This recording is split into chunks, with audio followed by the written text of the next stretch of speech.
ABVP Dubbaka శాఖ ఆధ్వర్యంలో రాష్ట్ర శాఖ పిలుపు మేరకు పెండింగ్ లో ఉన్న ఫీజు రియంబర్స్మెంట్, స్కాలర్షిప్ పూర్తి బకాయిలను వెంటనే విడుదల చేయాలని డిమాండ్ చేస్తూ రాష్ట్ర ప్రభుత్వం దిష్టిబొమ్మను దహనం చేశారు. ఇక రాష్ట్ర ప్రభుత్వం విద్యార్థుల పట్ల మొండి వైఖరి కారణంగా 2 సంవత్సరాల కాంగ్రెస్ పాలనలో 2 సార్లు ప్రైవేట్ కళాశాలల యాజమాన్యాలు పెండింగ్ బకాయిలను విడుదల చేయాలని బంద్కు పిలుపునిచ్చామన్న ఏబీవీపీ రాష్ట్ర కార్యవర్గ సభ్యులు జిల్లేల ఫణీందర్ తెలిపారు.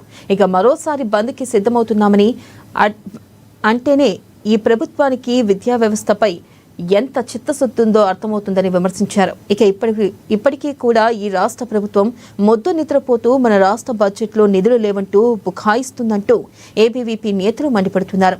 ఇక ఇప్పటికైనా బకాయిలు విడుదల చేయాలని, లేదంటే ఉద్యమాన్ని ఉధృతం చేస్తామని హెచ్చరించారు. ఎందుకంటే రాష్ట్ర ప్రభుత్వం ఏర్పడి నేటికి 2 సంవత్సరాలు గడుస్తున్నప్పటికీ కూడా పెండింగ్ లో ఉన్నటువంటి పీజీఎస్పీ బకాయిలను విడుదల చేయబడి సిగ్గుచేటు. పెండింగ్ లో ఉన్నటువంటి పీజీఎస్పీ బకాయిలు విడుదల కారణంగా రాష్ట్రంలో ఉన్న పేద బడుగు కలిగిన విద్యార్థులు ఈ రోజు పరిస్థితి